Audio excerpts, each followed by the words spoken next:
ఏదైతే ఈ బౌల్డర్ ఉందో కనపడింది నాకు. అంటే భూమి లోపల దాగి ఉన్న భూగర్భ జలాలు ఏ విధంగా నిక్షిప్తమై ఉంటాయంటే, భూమి లోపల దీనిపైన ఉన్న మట్టి అంతా న్యాచురల్ ఏజెన్సీ వల్ల కొట్టుకుపోయి లోతట్టు ప్రాంతాలకు మట్టి అంతా కొట్టుకుపోయి ఇది ఎక్స్పోజ్ అయితే వీటిని మనం హిల్గా చెప్పవచ్చు.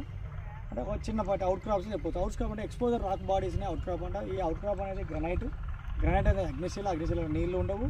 కానీ వాన పడ్డప్పుడు దీనికి పొరాసిటీ పర్మబిలిటీ లక్షణాలు ఉండవు. అది ఉన్నప్పుడు ఎక్కువ బోర్లు ఫెయిల్ అయ్యే అవకాశం ఉంది. అంటే అదే గ్రనైట్ ఏరియాలో ఫెయిల్ అయ్యే అవకాశం ఉంటుంది.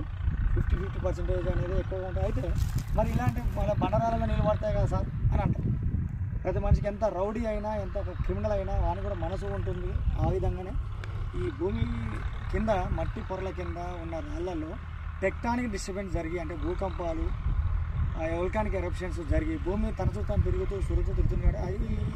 ఈ ఫినామినా పీరియడ్లో క్రాక్స్ అనేవి ఏర్పడతాయి. భూకంపాలు వచ్చినప్పుడు ఎక్కువగా దీని ప్రభావం ఉంటుంది. క్రాక్స్ ఏర్పడ్డప్పుడు ఈ క్రాక్స్ని వాన పడ్డప్పుడు వాన నీటిని పట్టుకునే గుణం కలిగి ఉంటుంది. మనం బోర్ వేసినప్పుడు మేము ఏమైతే మిషన్స్ చేస్తున్నామో, geo scanning, geophysical method survey చేస్తున్నామో వాటి సహాయంతో ఈ భూమి లోపల మట్టి కింద ఉన్న రాతి పొరలలో బండరాళ్ళ మధ్య ఉన్న సందులు, ఈ క్రాక్స్ ఇవి ఎంత నీటిని కలిగి ఉన్నాయి, ఎన్ని ఇంచుల వాటర్ కలిగి ఉన్నాయి అనేది ఒక అనుభవం ఉన్న జియాలజిస్ట్ చెప్పగలరు. నాకు భూగర్భ జల శాఖలో ఒక 20 సంవత్సరాల అనుభవం ఉంది. మిత్రులారా, రైతులారా, మీరు గుడ్డిగా నమ్మి మోసపోదని కోరుకుంటూ మీ సుమన్ రిజిస్టర్డ్ ఐలజర్. నా వీడియోలు నచ్చితే లైక్ చేయండి, నచ్చకపోతే డిస్లైక్ చేయండి, కామెంట్ బాక్స్లో కామెంట్ చేయండి. భువనగిరి జిల్లా వాసులకి నా సేవలు అందుబాటులో ఉంటాయి. నా ఫోన్ నెంబర్ 7659095430 9866752507.